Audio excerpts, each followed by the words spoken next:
Hello everybody, I'm Jose Betancourt, and as always, I thank you for watching my videos. So I want to talk about the Fuji X-H1. The recent release of the Fuji X-T3 has put a lot of questions regarding the X-H1. People on forums, various forums, have been wondering if the Fuji X-H1 had any relevance in the market. Me, I own the Fuji X-H1, and that's why you're seeing a stream of photos as I'm talking. I want to prove that the X-H1 is a fantastic camera. Now, of course, that's all relative to the individual. I love the InBody Stabilization. I love the bigger hand grip, the sturdier body, the little LCD on top to give you information that you can customize as well. The ability to handle bigger lenses. That is a key selling point for me, not for everyone. I loved the Fuji X-T2, but I had to sell that in order to afford the X-H1.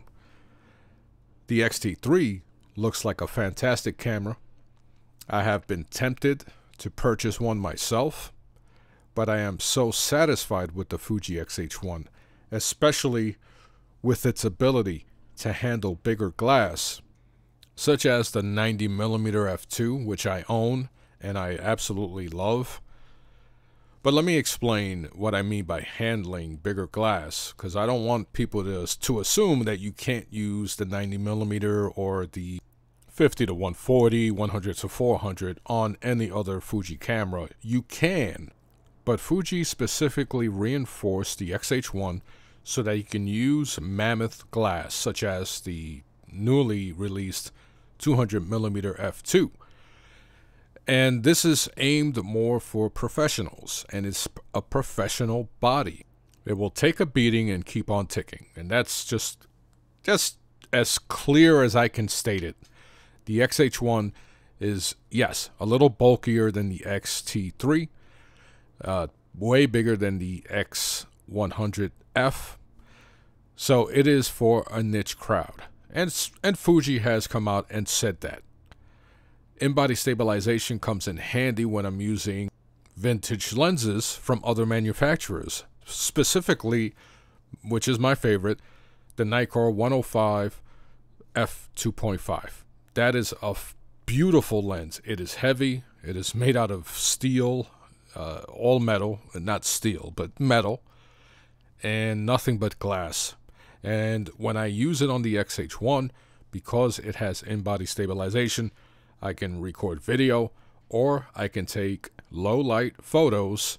Of course, it is a specialized lens because it is manually focused, so you need something that is going to be isolated and stationary.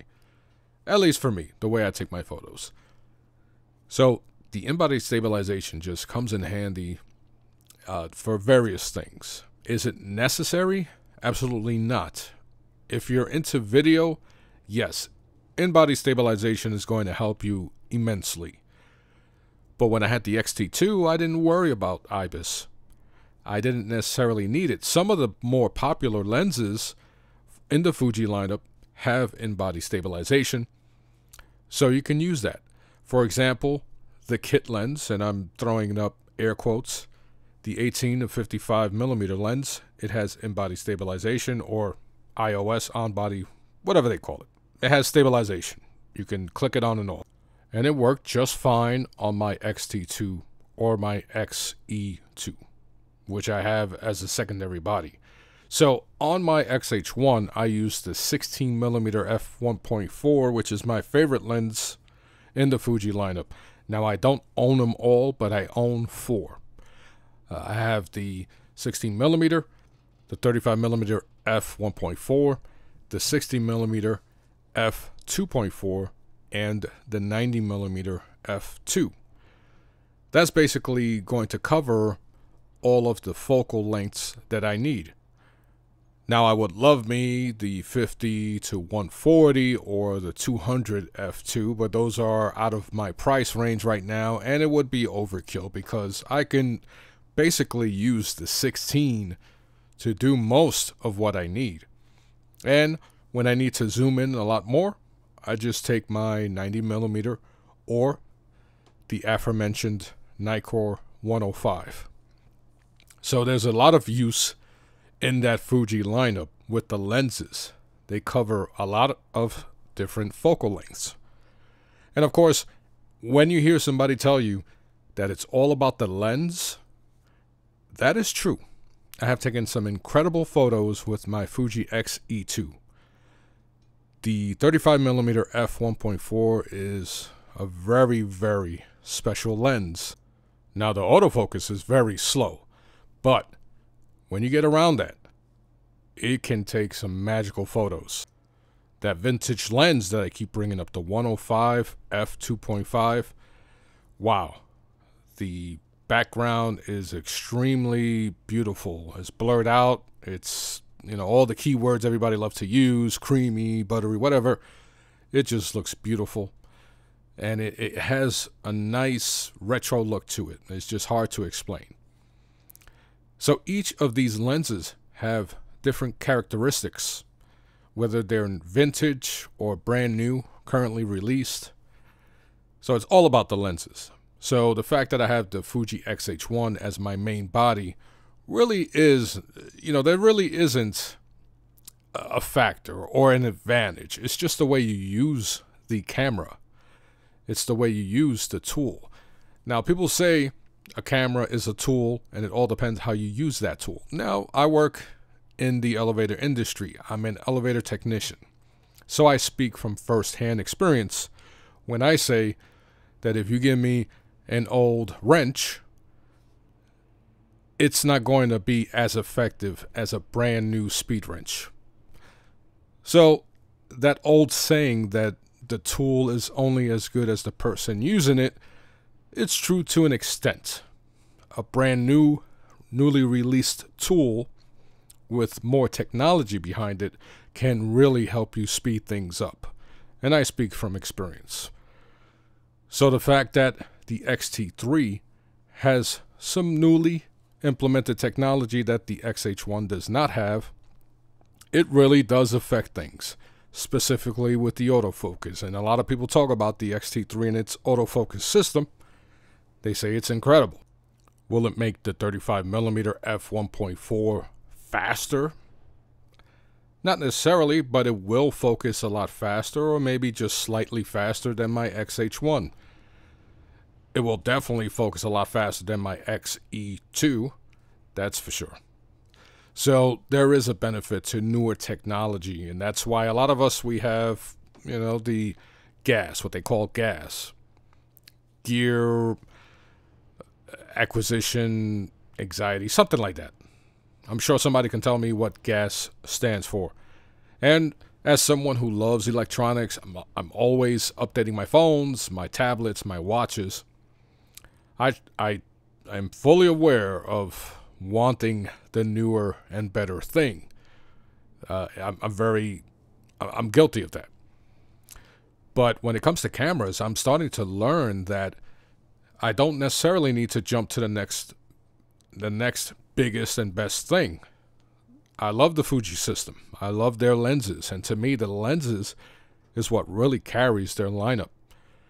The X-H1, with the benefit of having InBody Stabilization, allows me to use different manufactured lens.